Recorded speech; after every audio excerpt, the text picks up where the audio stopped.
Jeremy Stephens versus Calvin Kattar took place on the main card of UFC 249, Ferguson versus Gaethje, and what a fight it was while it lasted. This was everything we signed up for. Back and forth bombs. Jeremy Stephens was coming forward in the first round. Calvin Kattar does like to have a little bit of a download round in that first fight, so I assumed that Stephens would put the pressure on. I predicted Calvin Kattar to win by second round TKO, and it really did pay off, and I'm very happy about my prediction here. Calvin Kattar looked very good.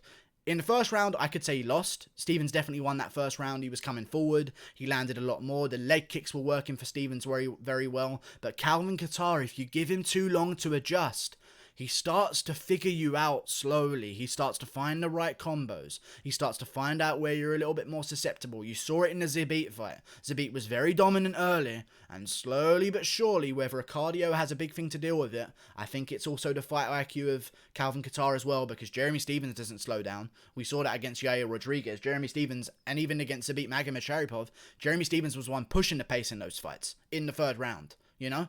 So Calvin Kattar, I don't think it's just because of Zabit's cardio that he was doing better in that fight. I think it's because he makes those reads as the fight goes on, and he starts getting cleaner with his combinations. He starts getting hit a little bit less. He starts avoiding the leg kicks, moving out of the way of them just in time. He gets very switched on come that second round, and come the second round, Calvin Kattar was just letting him go. Like, the first round he was tentative because it's Stephens, it's in the first round, I get it, it's Stephens, he can land, he can KO you, Jeremy Stephens always can, not to mention he's got a 5 pound fucking weight advantage over you, so of course he's going to land some big shots. Kattar waited it out, very smart, maybe he conceded that first round, I'm sure he would have loved to have won the first round if he could have, but I think he was okay not to leave it all out there to try and win that first round. I don't think he was desperate for the first round is what I'm trying to say. I think what he wanted to do is not lose the first round, but he wasn't going out there to dominate it, you know? Stephens was coming forward, Kattar was letting him, he was making reads. I said this throughout the fight in my commentating as well for the companion. Kattar's eyes were always open, which is a lot of times how you can tell a guy's reading situations. When Stephens was throwing bombs against Kattar against the cage, if Kattar's eyes were closed and he was shelling up, I would think he's just getting bombed on. But Kattar's eyes were wide open the entire fight. Every time Stephens was winging combinations against the cage, Kattar was watching him from behind his guard like a hawk. Kattar is one of my favourite fighters right now. After this performance especially, that fucking elbow, man, that you finished Stephens with in the second round. Fucking hell, man. That was a juicy little elbow, like right on the button, the perfect technique, smashes him in with it.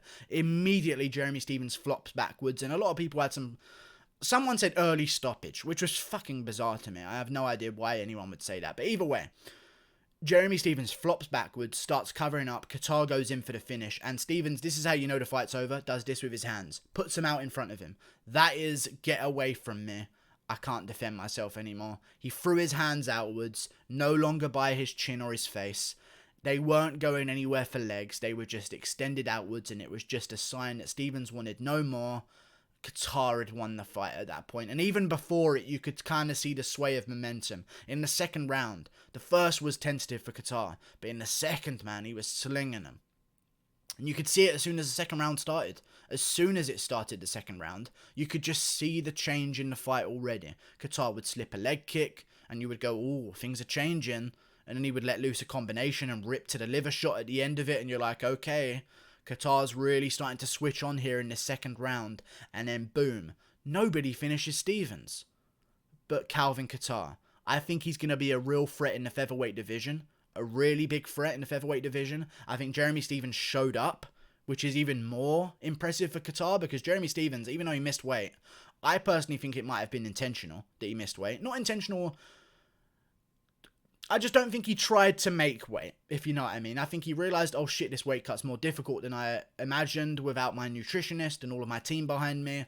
I'm not even going to drain myself, I'm 5 pounds over. You're not taking off your boxers when you're 6 pounds over on the scales to make weight, okay? Unless you've got fucking metal-made boxers, it's just not going to happen. You know, like, I don't know why guys do that on the scales, and I don't know why Jeremy Stephens was doing it either. When they're looking at the commissioner, like, so what does it say, man? You know you're 5 pounds over, you check the scale just outside of the weigh-in room. Come on, Jeremy Stephens, you know that shit.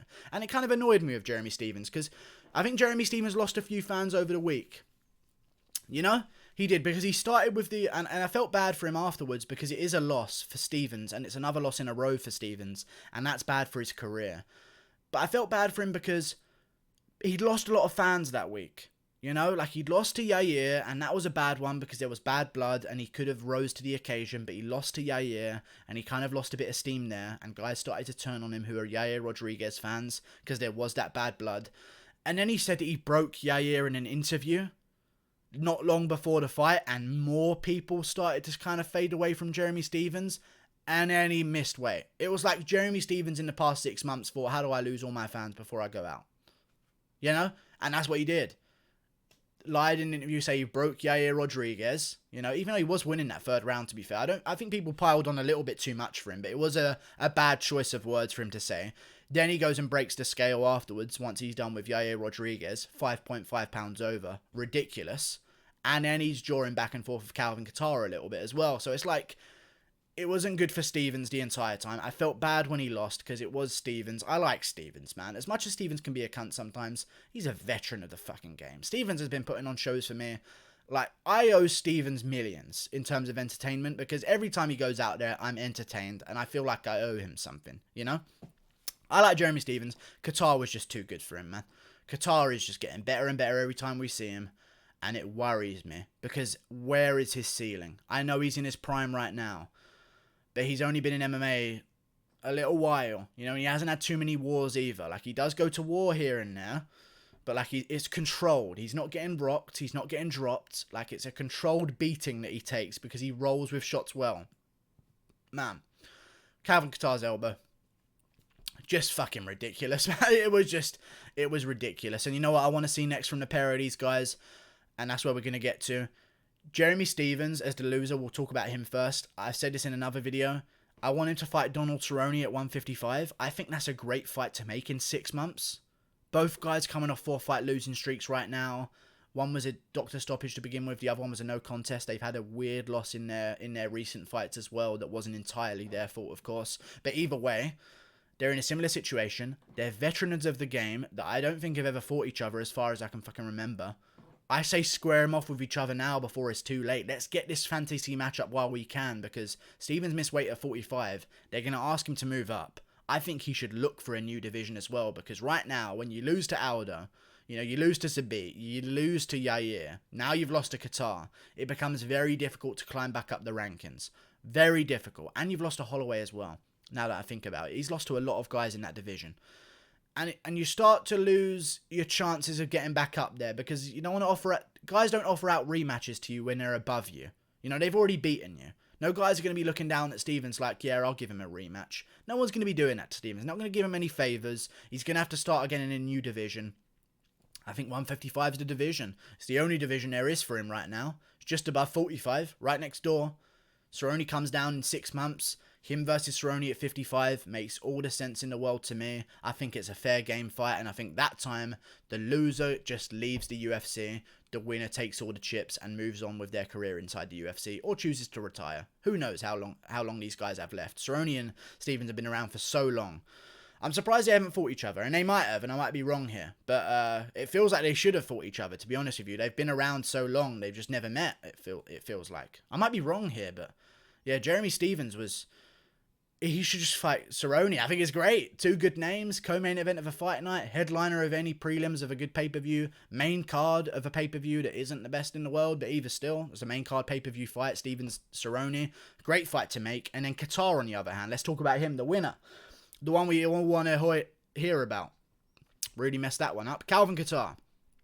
After his great performance, definitely deserves, I don't think a jump up the rankings, but a great name fight and a great stage, in my opinion. I think Calvin Kattar has basically earned himself main card pay-per-view status permanently with the way he puts on fights because he is nothing but entertaining the entire time. And they knew that from the very beginning because him versus Burgos was high up a card before anyone knew who they were. Like, the UFC is very good at spotting these guys in terms of fighting styles and putting them on the main cards because Kattar delivers every single fucking time, man. I love watching him fight. It's ridiculous. Not only do I love watching him fight, let me say what's next. Hang on. I'm just getting distracted over how good Kattar is. What's next for Calvin Kattar? The winner of Edson Barboza versus Dan Ige, that's who. The winner of Edson Barboza, Dan Ige, will have fought a week after Calvin Kattar, or 3 days. I can't remember which card it's on. I think a week after, on the Harris versus Overeem card. They will have fought a week after, around the same time. They're going to be on similar schedules, and I think the winner of that fight versus Kattar makes all the sense in the world to me. Not to mention, maybe not if it's Dan Ige, but if Edson Barboza can get the jump on Dan Ige, Edson Barboza versus Calvin Kattar genuinely intrigues me, especially if Barboza looks good against Ige. Like, let's say Barboza goes out there and gets hit hard and feels okay with it. At 45, that's going to be a big tell to me on how he's going to do at the division, because it's a big tell for Aldo when he moved down to 35. How is he going to take the shot? He's fighting Moraes. It's going to tell us a lot, and it shows us Aldo can take shots at 35. I want to find that out with the Dan Ige fight with Barboza, and if Barboza does beat Dan Ige, Barboza versus Kattar is a great matchup that really does intrigue me, because if there's one weakness that Kattar has, it's the leg kicks that... In the first round, he can avoid them, but he sometimes... I feel like he's not urgent enough with them in the first round. Once he gets hit with a few leg kicks, he starts to pay attention and he starts to really focus on avoiding them. But at first, he's okay to get them while he finds his range, you know? But against Barboza, you can't take those early leg kicks. That's intriguing to me. And also, if Barboza beats Ige in impressive fashion and steals the show at UFC Jacksonville coming up soon, Barboza versus Kattar is main card pay-per-view worthy, amazing, maybe even main event fight night. Who knows if Barboza does a wheel kick on Ige and dismantles him and sends him out of the fucking octagon. All of a sudden Barboza's this monster again, and we've got a main event on our hands between Kattar and Barboza. I just think it's intriguing as a matchup.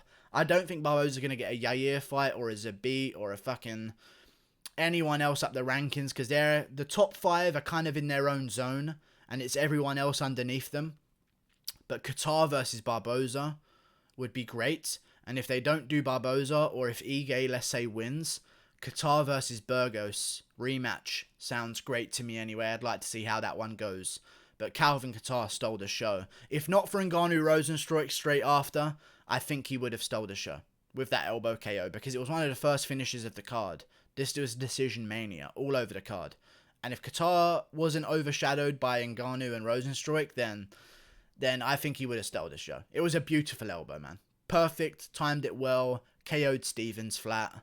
You can't ask for a better showing from Calvin Kattar. He earned himself a performance bonus as well, which he deserves, I believe. I think he earned himself a performance bonus. But either way, Calvin Kattar gets a big win. I'd like to see him fight Barboza next. We'll see if Barboza can get past Ige. That's a tough test. Ige just beat Misard Bektik, which is no easy task. Ige's a monster. Maybe Ige versus Kattar could be good. Who knows what's going to happen, man? I just think there's some good fights to make for Calvin Kattar out there. I think he needs one more. I'm a believer in, to jump up the rankings, you need a streak, not one fight. So if Kattar could put together 2 good wins, then we're talking him versus Ortega. You know, then we're talking him Korean Zombie. After who knows who's going to lose and who's going to win coming up in those top 5 skirmishes that are going to go on very soon. But for Stevens, I feel kind of bad, but I also don't, because he kind of made it difficult to feel bad for him before the fight even started by missing weight and saying weird stuff in interviews. So yeah. Stevens versus Cerrone. Kattar versus Barboza. Great job, Kattar. I'm rooting for you, man. Great fight. One of my new favourite fighters, man. Honestly, I've been paying attention for a very long time, but after that finish there over Stevens, no one finishes Stevens. Apparently Calvin Kattar does. Like and subscribe. Thank you for watching. Click that button there. Goodbye.